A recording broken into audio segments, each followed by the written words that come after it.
Hey everybody, welcome to Working Horses with Jim. We are on an adventure. Again, we're headed to the DAPNET Draft Animal Powered Network field days, and we are stopped at a ferry. We've got the horses behind us, and it might be their first time on a lake. We don't know. Any opening words? Hi. Are you excited about the weekend? Yeah, I'm kind of excited, yep. That's good. So we are excited to share the whole experience with you, so hang in there with us. Miles, exit the ferry.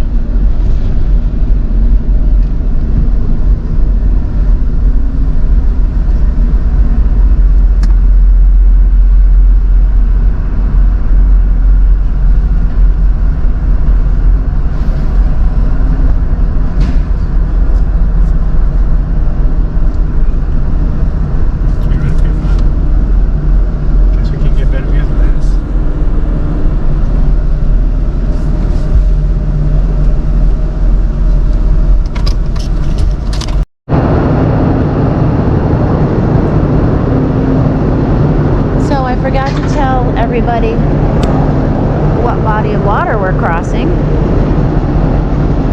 We are crossing the Lake Champlain. That will take us from New York to Vermont. And it's a beautiful day to do it. Jim just checked on the horses and they seem to be doing okay. I'm up on the observation deck. We got some real neat spot today.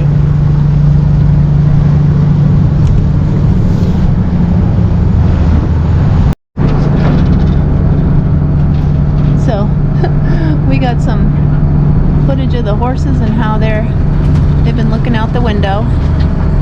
When the engine started up, it was really loud. I'm sure it scared them a little bit, but they seem to be doing okay. Kenny's looking out the window.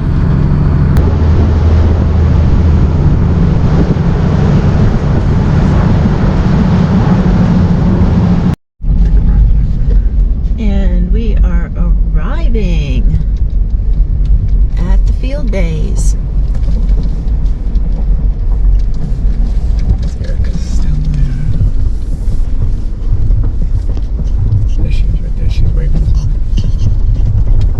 Looks like we're pretty early.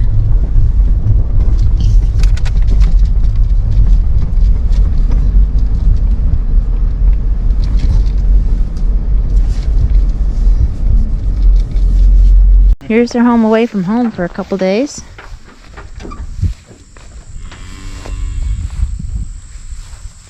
I expect this field's going to be filling up quite a lot. Here comes some more equipment.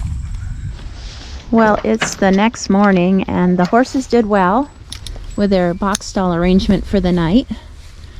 And Jim is getting the horses hooked up for the day of intensives. This is Friday, so there's a morning session and an afternoon session, and there's going to be 3 teams of horses there to do some logging, and it's quite a ways from here.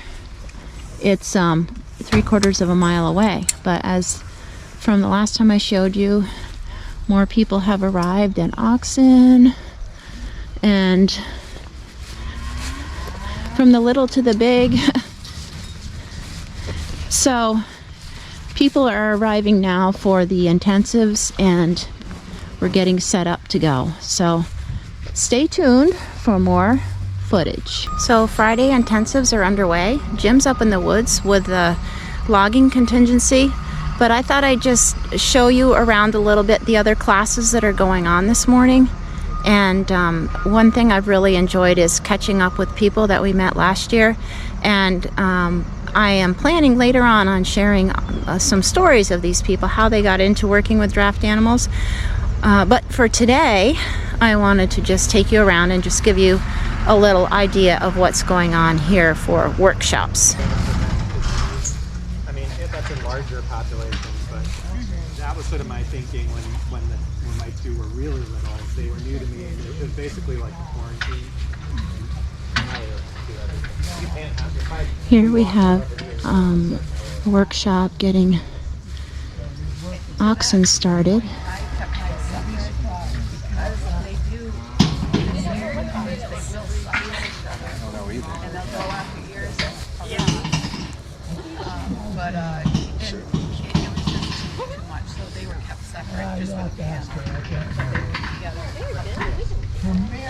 Here's a workshop on getting horses used to, or people used to, harnessing horses. This is important for everybody, so I'll show you. Adjusting a harness. It's close, but it's just gonna be like one hole tighter, and it's not strength that's gonna make it so I can buckle that tighter. It's just technique.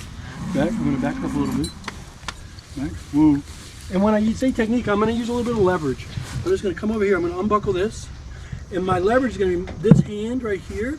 Is I'm pushing and pulling, and I can put my shoulder on here if I have to.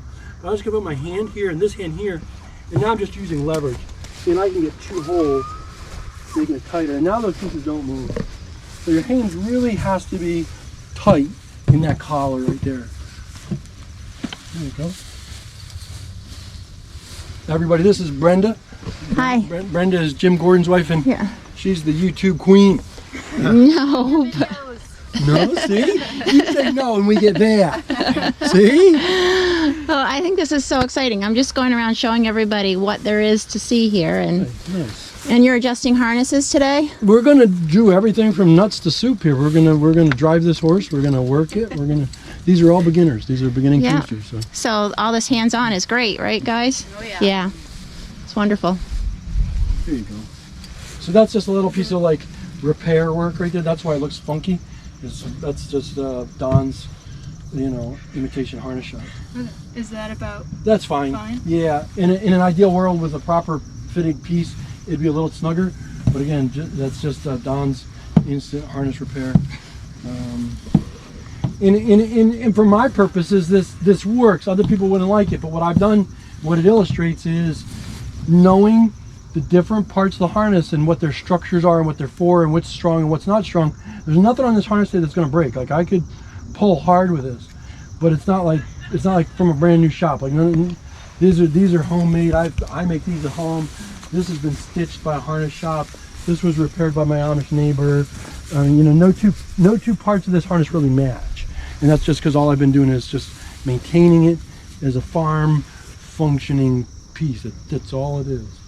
And there's nothing wrong with that if you know what those pieces are. Somebody else, come on over here and let's just take it off and put it back on again. So if you've been with us for a while, you'll know that Erica was up at our house over the summer, and she's here today with her horses, and she's letting everyone who would like some hands-on time with horses, just to be around horses or to harness horses, to learn about the harnesses. She's just giving everybody that experience, and I think it's really great. It's wonderful getting all this experience. Learning how to do it. There's a lot to it. It's like a big quart of straw. Wow. Okay. So it can, like, over time really get. Yeah. Every year, the location of DAPNET changes. This year it's at Shelburne Farms, Vermont. And next year, I believe it's going to be in New York. But if you're interested in this, being part of this organization, you can, there's a website, DAPNET.org, I believe. We'll try to put it in the comments below in case I'm wrong. But you can go there and keep up with what's going on with this organization throughout the year. It's just really nice to be part of this community. There aren't too many of us out there in the world, so we kind of need to band together in this day and age and share our knowledge and help people along who would like to be part of this way of life. So hope if you are not part of this organization that you would look into it if it's something that interests you. So up here on the hill, they are working on the agricultural side of using horses. I think they're going to work up some ground and things, so we'll take a look and see what's going on up here.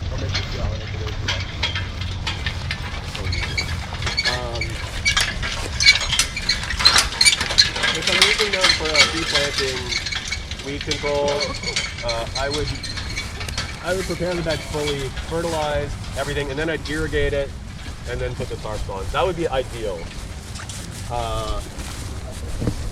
Working within reality, you know, sometimes I would do this amount of prep, and then be like, well, I got to plant here in 2 weeks. Like, my calendar is not negotiable. Like, I need to seed stuff.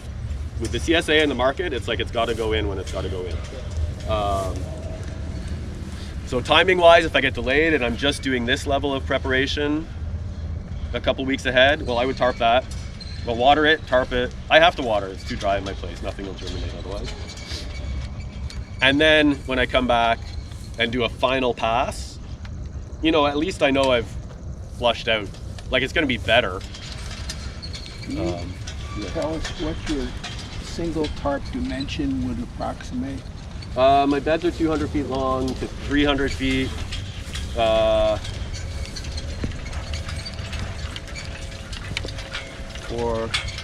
have some that are 20 feet wide and 100 feet long, and some that are 30 feet wide and 100 feet long. I can move them on my own. We started the farm as a couple with a newborn. That was a long time ago now, but I still generally operate on the principle that I'd like to be able to, that if I have to do everything myself, I'd like to be able to do everything. Like, I try not to have stuff on the farm that I can't move. That's not really the case anymore, but in general, like, if it's a drought, my employees are off on the weekend, like, I can move all the irrigation myself. I can get stuff set up. It sucks, but I can do it. So with the tarps, and I mean, the real trick, it's like super basic, is you just take a drill when it's still on the roll and make a bunch of little holes in it, because they're a lot heavier than the water. Like, it just lets the water go through. And you don't get puddles. Yeah. So these are tarps you use year after year? Yeah, the silage Okay. tarps, like black on one side, white on the other. I think the oldest ones are like 8 or 9 years old now, and there's no plastic. There's less plastic in the field than there used to be, actually, because we used to use quite a lot of plastic mulch. We had access to a biodegradable plastic mulch. In the Canadian organic certification, they nixed it, like the Biotello, that stuff. How long ago? It was a long time. It was like 8 or 9 years ago. They said we could use it, but you had to remove as much as you could from the soil, which is functionally none because it falls apart. So I don't know, probably you, a lot of farms in Quebec switched to using regular plastic mulch for a while trying to figure things out. But less, yeah. So, and even then, that plastic mulch would, like, it's so thin, it would always be falling apart. So, yeah, like a thin plastic spread over the soil. I was doing to survive this one. So I kind of learned to work with scary horses, and which is, in a way, it's sad because I had to put a lot of time on training and making sure everything was tight, and couldn't just leave my horse there and then go and do something. They needed always to be tied to something. But the nice thing is that now that I did that, I know how to work safely on the farm. So I always carry a lead rope. Watch out. I always carry a lead rope and on each horse, and then I know some trees that are strong enough so where if I need to take a break, and I can tie them on trees, and so this way it's always safe. And also when I tie tools, most of the time I tie the tool where they are itched. So you'll see most of the time people here just drive around in the middle of the field tie their tools, hitch their tools, and then go. And with my horses, it was pretty hard to do that. So I would bring the tool to them, then hitch it, and then go. Now they're older, so I can go in the field and tie them, hitch them in the field. But I took the use to do it beside the barn.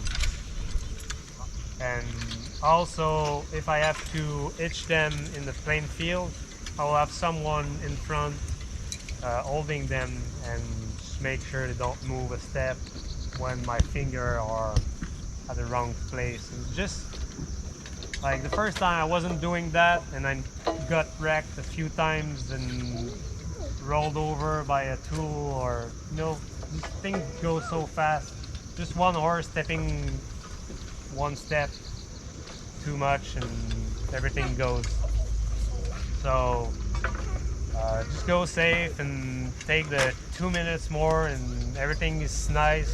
The horses won't be stressed, you won't be stressed, and then you start for your day and then everything is smooth. And it saves everybody some stress, and then you can focus on your field work. So that's for starting with young horses. Now that they are older, I got a different issue with them, is that I gotta keep them a lot more in shape. Now that they are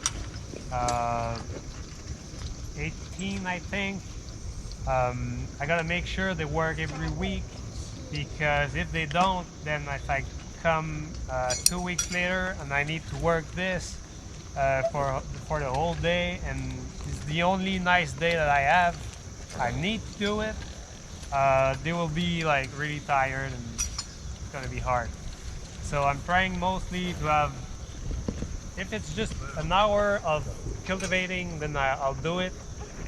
Just make sure they stay in good shape. Now I'm trying to breed horses. Well, I succeed at breeding. I'll see if I succeed at training them. And why I do it is that horses are they're so expensive, and most of the horses that I saw when I was looking for horse, because I needed a third horse to work this machinery, and also I needed a third horse for a spare horse because my horses were getting older. So, and it happened once that one got injured, and it was in the middle of the summer. I needed a horse, and it was hard on the farm not having two horses in working shape. So I started looking for a third horse, and I found a good one, but it was pretty hard. And I figured, well, if I need a horse, I better raise it on the farm, because it's really expensive and hard to find experienced horse. If one get injured and I gotta buy one quickly, I won't be able to get one that is the same that my two old ones. So that's why I bought a mare, and she was pretty good. She's still pretty good, but she's like 13 years old. So one of the other good things about coming here is there's a wide variety of equipment that people have brought that you can take a look at and talk about with other people, how they work for them and all that sort of thing. In the first case, when I had my 7-year-old kind of green horses, I wasn't able to put an older horse. Some new, some old. So now that the circle is done, I can use Some the older repaired. one to train the younger one, and then go like that forward.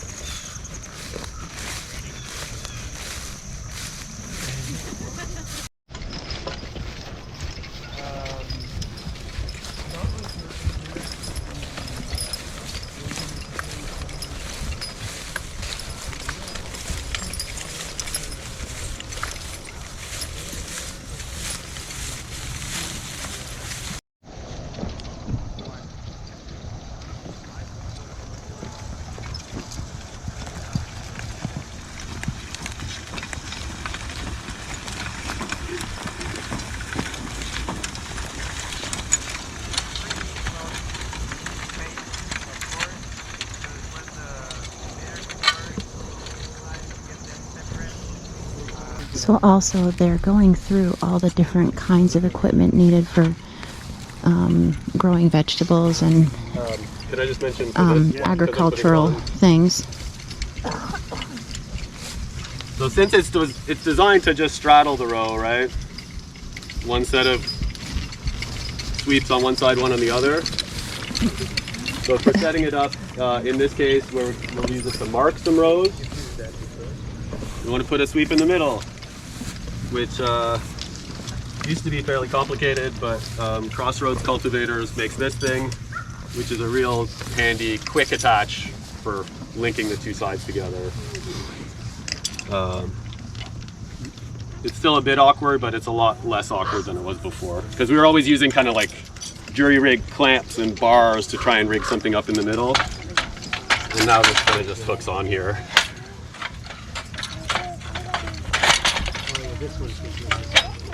Except it's centered. This side. And then I slide these together on each side. In through beneath. There you go. Playing a game, he said he wants them to pick out which implement to use. Is going to weed Okay, so some you have small all onions. these tools. You have Richard's tools. These are mine. And how do you go? So you have like onions are on one row. Like that. Then you have like the horses walking here, and then you have another row here. Okay. So how would you go to weed a small one? They're like big like that. Anyone wants to try? Anyone know? I have a question. Yeah. How far apart are they? The rows? Well, like the width of the cultivator. So they like 36 inches apart. And then the way we do it at the farm is we have like pockets of maybe three plants of onions. So we put them every, we do it in centimeters, 10 centimeters. We could use these if the onions are well established, and if you go and try to pull them and they're strong, they won't pull off. Then you can use these ones. And these are finger weeders. You can set them like close like this. They're more like that. And these finger here, they go in the ground, make all the thing turn. And so this is going faster. You kind of sweep the soil like this. And so this is when the weeds are kind of small, like this here. Really small ones. We call it in French, it's white wire. Yeah. And so they don't even appear, just under the soil. And that's the perfect timing. And so you go through with this, and then I would take these and put one here and then a second one there, like that. And with these here, depending on the size of your crop, you can set them like this if it's really small and you want the dirt to go out, and if you want to get the dirt to go in, you put it a little bit like that, and it's gonna throw quite a bit of soil over the crop. And this is pretty nice when you have like nice onions or leeks that are long enough, and they mostly leeks, they really like some dirt over it. So you kind of kill the weeds with this, drop some soil over it, and then you have like nice ground, clean on the side and new ground on the top, all fluffy, all dried. so it won't grow new weeds until next spring. So that's one way to do it. Furrow. Okay, this is for potatoes. So you can either use the middle piece that he has Yeah, that's a on nice the one. cultivator. You can mount one of these onto that Yeah. and start your furrow for planting with Yeah. that. Yeah. So he's got a nice big one, and he's got a like really nice attachment, really easy. I got something more custom. It's just like square bars. This one is going on one side of the cultivator, and then I got these here that I can hold this one on. So I just do one pass, make a nice furrow, and put the potatoes, and then what? You wanna? Put 2 discs on, or 2 of those, and scoot it back over. Yeah. I like to take 4 discs. Make a really nice hill. And I'm gonna put the big ones. And then gonna put the small ones, then the big ones. Sometimes. I can't remember. What I say change every year. Like what did I do last year, and then I change. So there's not only one way to do it.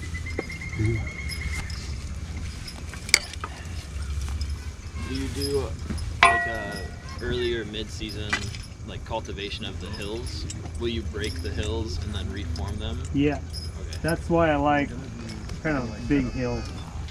So even this year was a really nice year for potatoes. Planted kind of early, and I even cultivated potatoes before they grew. So I made my hills, and then some weeds came, so I had kind of this set up, make the hills. I like to put these kind of set the walking furrow deeper, so the horses see where they go, and makes it kind of a little more hard to drag, so they don't go too fast. Kind of settle them a little bit. Are you running 3 abreast with that? No, just 2 on the cultivator. So yeah, that's the setup for the hill. Then I would come back with this.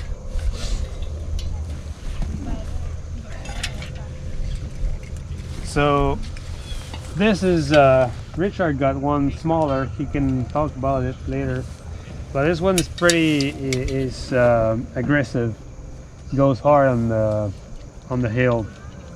So I went with that twice. So my hill went lower. I went first time, made it kind of straight, and then the second time the potatoes were like that high, and went back with that. And then when they grew higher, went back with the disc, then made the hill higher. And then throughout the season, I go back again with the disc and hill that higher as I can. That's why sometimes I use, depending of the soil, sometimes I'll use these in front just to loosen the soil, and then set the big disc behind, kind of throw the dirt that I moved on the hill. Now some people are getting some hands-on driving experience here.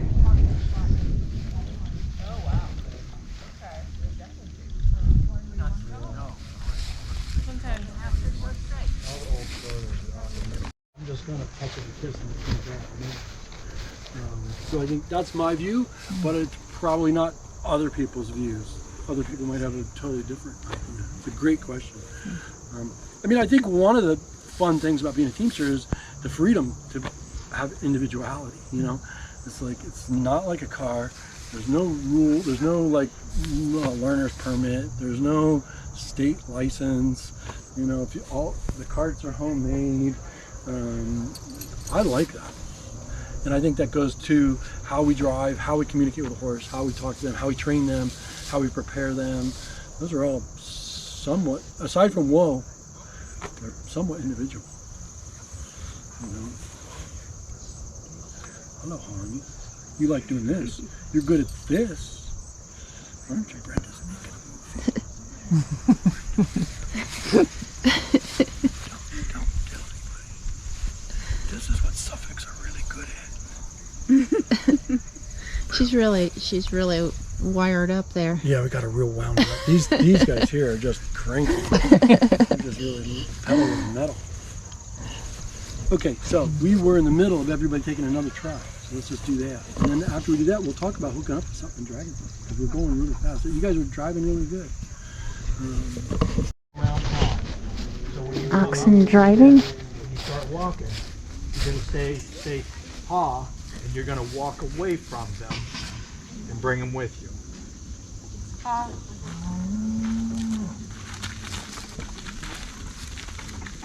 Stop them. Okay, so walking away from them, that's a little tricky too, because if you walk like you did, you kind of got too far away from them because you were going 90 degrees from them. So you want to kind of walk away, but to the back of their butt. So you want them to pivot around you. Think of yourself as being in the same spot. So they're rotating around. Rotating around you. So try that again. Come ha. There you go. See how they're staying closer to you? Nice. Come ha. Now use the stick. You have to use the stick. Tap on his back or? You want to tap on his front shoulder. Tap here or on his outside shoulder. To get them to come a little closer. That's going to make them go away from the stick pressure. So ask him to come around ha again. Lift your stick. Come ha. Tap him on his front shoulder. There you go. Come ha. Keep walking away though. There you go. Good. Now we're going to G. So to G, you want to kind of cut this guy off a little bit. You want to make it to where he can't run into you, but you want the stick in front of him. And what I like to do is I like to tell people, spin that stick in a circle in front of him, because if he isn't going to turn for you, you can tap him on the nose. And again, tapping him on the nose is going to make the off one. It's going to make him slow down enough that the other one's going to come around. And having that stick out in front and spinning it, he doesn't know if you're going to tap him on the nose or not. So he's going to do it like that. So let's try doing a G. So lift your stick in front of their face, cut the 9 one off, get around there fast. And you're staying up on that shoulder. You're either up on the shoulder or you're up by his nose to cut him off. Whoa. Back. There you go. If the cattle take 1 step forward, 3 steps back. Getting them to stop on a dime, what I tell people is it's consistency is to get them out, go 6 feet, stop. 6 feet, stop. 6 feet, stop. They take 1 step forward, they go 3 back. They don't want to go backwards. You'll see that they change that attitude drastically, really quick, and they'll stop on a dime for you. You don't have to get overly aggressive with the stick. You don't have to get crazy. It's just repetition. Start, stop, start, stop. Same with pulling a load. If you're teaching them to bring their heads up and you're teaching them to pull together, start, stop, start, stop. And that brings them into it. So again, when you bring them G, I'm going to bring them around G. G. I'm coming around quick with him. Oh. Back. Back. Hop. Whoa. So you come around quickly. They're Devons. They're quick steppers. And especially going around G.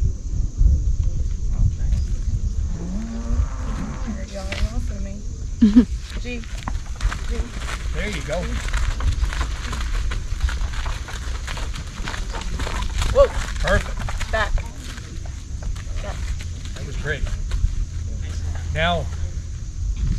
dropping them like this, they're all discombobulated.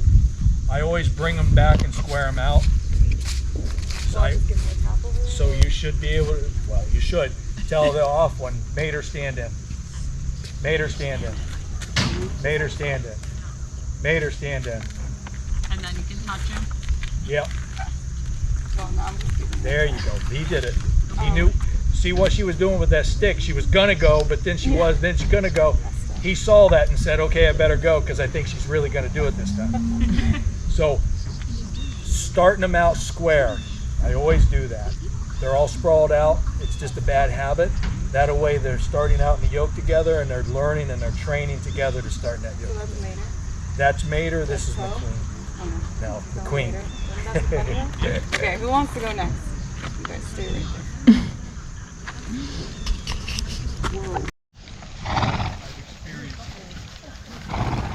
Some young people are getting a chance to drive. Let me talk about their yoke. So, it is. And this is the 10. Yeah. And this is 63 pounds. And so we've only had it for a month.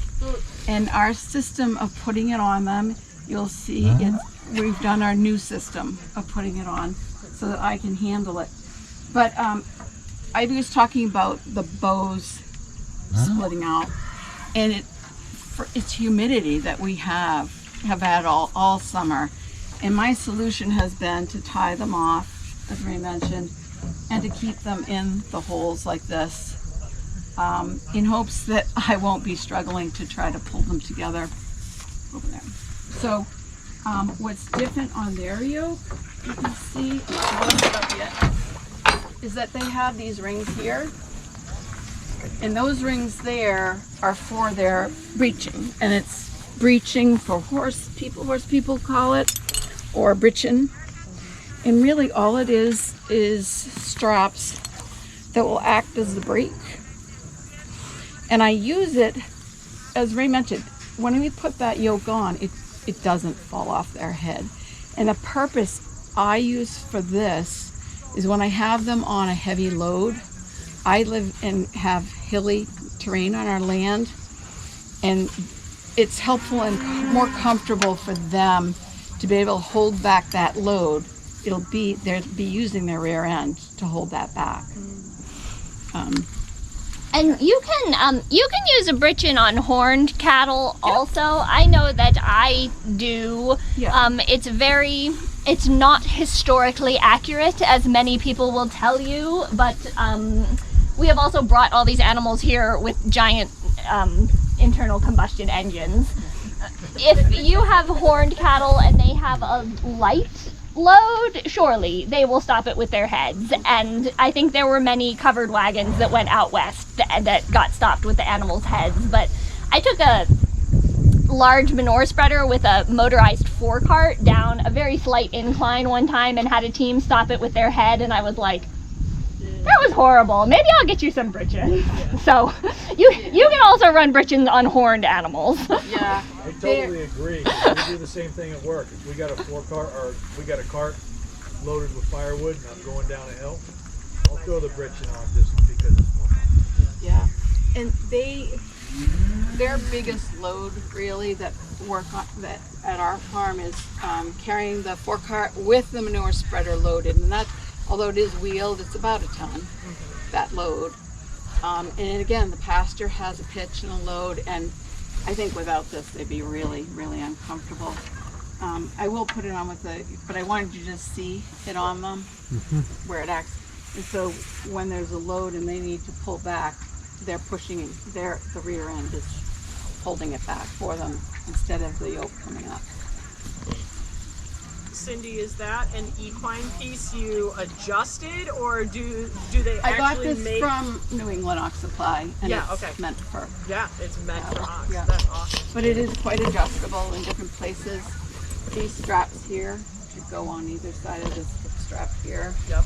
Not too low because it'll interfere with their movement of their leg, but up on the flat type, just like horses would do. Flat here, centered there. And then not too much slack in it because then it'll be sloppy, the back and forth. So that will be the adjustment. We'll see how that is. They might leave it out. I stole an idea from Rick Thomas at Sterling College because if you run a single animal with a britchin, it was hard for me to figure out how to not have too much slop, but I found an old D-ring harness to use that had, and I don't know enough about horses to know what it's called, but some more straps on the top, and that like took the slop out. Right. With the front and back, these are going to go towards the back of the animal. This is going to be the front because of these rings that go on their breeching. Okay.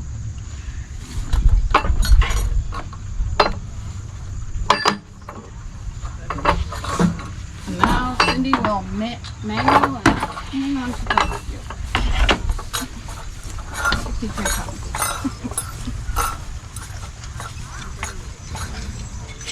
So what I did with my 9 yoke is as Ray has taught his, I'm also left-handed, so I swapped animals. I taught Magic to down and turn. And it has to be different now in the last month because this is so tall. He was going down and he's down here and I'm trying to yoke it. So he's learning to just turn it some.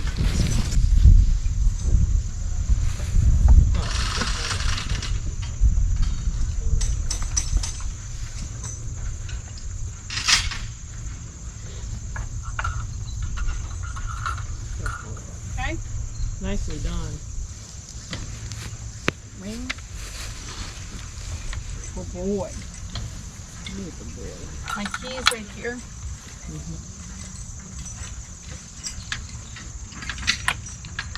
Okay, and then what I taught him to do, he's to stand here, and I'm going to ask him to step, which is caught towards me, right, crossing those legs over. And this is in case he decides he doesn't want to do that while I'm holding the heavy thing. The heavy. Yeah. Heavy lift. Listen, I'll step. I'll step. Oh, good boy. Good. Boy. We did lots and lots of practice of standing there without the bows on, so they knew they had to stand. Because that thing, they've experienced it, when it falls down, it's a big deal. And this is even bigger.